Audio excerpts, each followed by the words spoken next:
Hari ini laporannya, Bang. Ya baik, terima kasih rekan-rekan media sudah hadir kesempatan kali ini. Ya, hari ini kita mendatangi Direktorat Tindak Pidana Ekonomi Khusus lantai 5 terkait dengan laporan dugaan peristiwa pidana tindak pidana penipuan dan atau penggelapan untuk menguntungkan diri sendiri atau orang lain dengan maksud merugikan para korban, dalam ini robot trading ATG, yang mana kami mewakili dari 820 orang para korban robot trading ATG dengan kerugian mencapai 150 miliar rupiah. Dengan korban dan kerugian begitu banyak, ada pola-pola yang dilakukan oleh para pelaku robot ATG ini, yaitu yang mungkin kawan-kawan media sudah tahu bahwa CEO-nya adalah Wahyu Kenzo yang sudah ditetapkan sebagai tersangka hari ini dan saat ini dalam proses penyidikan. Nah, barang tentu hari ini kami mendatangi Bareskrim terkait dengan memperdalam ataupun terkait dengan dugaan tindak pidana TPPU-nya. Karena bagaimanapun juga kerugian korban adalah salah satu upaya dari kami untuk mengembalikan itu. Terkait dengan proses hukum lanjutan, maka penting bagi kami untuk memberi dukungan kepada penyidik supaya untuk melaksanakan tugas-tugas secara profesional dan melakukan penindakan terhadap para pelaku yang lain yang belum tertangkap. Karena sebagaimanapun juga pengalaman di DNA Pro sama Net 89, para pelaku ini lebih dari 8 orang.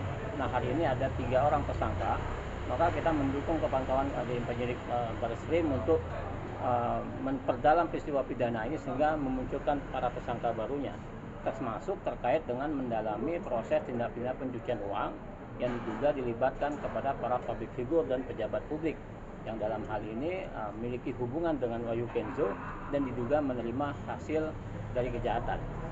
Kemudian selanjutnya yang perlu juga kami sampaikan, di samping ada beberapa dugaan pencucian uang yang dilakukan oleh Wahyu Kenzo dan kawan-kawan dalam hal robot trading ATG ini, ada upaya-upaya yang dia lakukan, salah satu adalah menggelapkan aset-aset yang mereka miliki. Nah, karena itu tadi kami sudah menyampaikan surat secara resmi ke PPATK untuk menelusuri aset-aset yang selama ini belum terungkap. Salah satunya adalah aset-aset yang diterima oleh kawan-kawan public figure yang diduga terlibat dalam hal ini. Karena pada saat kita tracking tahun 2021, disitulah keterlibatan public figure yang menurut pendapat kami itu merupakan hasil kejahatan dari Wahyu Kenzo dan harus dipertanggungjawabkan secara hukum. Nah, kemudian berikutnya terkait dengan pola ini, hari ini kita sudah saat ini dalam proses pembuatan LP, karena kawan-kawan tahu sendiri membuat LP begitu memakan waktu. Namun kita sudah memiliki surat dari Direktur Tindak Pidana Ekonomi Khusus sebagai aduan Dumas yang mana nantinya sebagai langkah awal. Namun nanti LP insya Allah malam ini selesai, maka nanti kita update selanjutnya. Berarti sudah diterima ya, Bang, laporan? Sudah, tinggal masih dalam proses pengetikan dan lain-lain. Untuk public figure siapa, Bang? Kalau aset ya banyak ya sudah tersita, baik itu yang bergerak maupun tidak bergerak. Maka kita tadi menyampaikan ke PPATK ya untuk ditelusuri aset-aset, sudah kita kasih nomor rekeningnya, kemudian kita sudah kasih tahu di mana aset-aset itu. Maka barang tentu fungsi PPATK untuk men-tracking itu. Setelah itu nanti PPATK koordinasi ke penyidik untuk melakukan penyitaan yang nantinya harapan kita dikembalikan kepada para korban. 8 orang siapa aja itu, Bang? Public figure, Bang. Public figure 8 orang siapa aja? Public figure 8 orang diduga namanya RH ya, yaitu Raffi Ahmad ya. Raffi Ahmad. Kemudian ada juga Atta Halilintar. Kemudian ada juga Kevin William ya, Stephen William. Kemudian juga ada Rian Demasif. Kemudian juga ada Judika. Kemudian ada Dr. Tirta. Kemudian ada Faisal dan Gus Miftah. Haji Faisal. Yang terakhir Gus Miftah. Ada 8 public figure yang diduga terlibat memiliki hubungan dengan Wahyu Kenzo dan juga terlibat menerima uang dari Wahyu Kenzo yang merupakan hasil kejahatan. Motifnya sendiri apa, Bang? Keterlibatan artis ini ikut dilaporkan juga, Bang? Ya, mereka salah satu yang karena mereka diduga menerima itu, maka mereka salah satu yang kita sampaikan ke penyidik. Karena bagaimanapun juga, karena mereka menerima uang dari Wahyu Kenzo, karena dalam bentuknya yang berbeda ya. pertama seperti Raffi Ahmad, kemudian seperti Atta Halilintar, kemudian Stephen William, mereka menerima sebagai endorsement atau brand ambassador dari produk The Legend. Nah, produk itu adalah produk kesehatan nutrisi dan mereka sebagai brand ambassador, dan itu adalah CEO-nya adalah istri dari Wahyu Kenzo, si Anggi. Nah, barang tentu dalam hal usaha untuk membuat usaha itu adalah merupakan bagian dari hasil para robot trading, korban robot trading. Maka dari itu harus ditelusuri.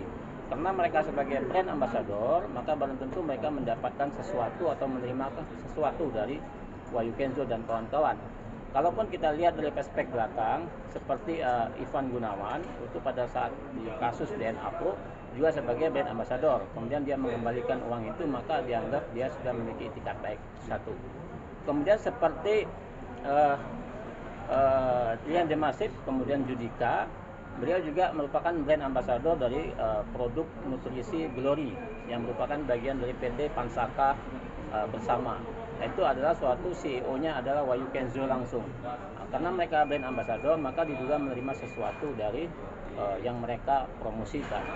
Kemudian yang berikutnya terkait dengan ulama Gus Miftah, dia menjual lelang seperti Atta Halilintar di Net 89, yaitu melelang belangkonnya seharga 900 juta. Kemudian dokter kita melelang motor ya, motornya 120 juta. Kemudian Haji Faisal juga dia menerima hasil lelang 400 juta. Nah, pola-pola ini sering terjadi di Net 8 di DNA Pro, di ATG, dan juga pola-pola ini menggunakan kawan-kawan public figure seperti Atta Halilintar kan sudah pernah terjadi di Net 89 dan ini juga terulang di DNA Pro.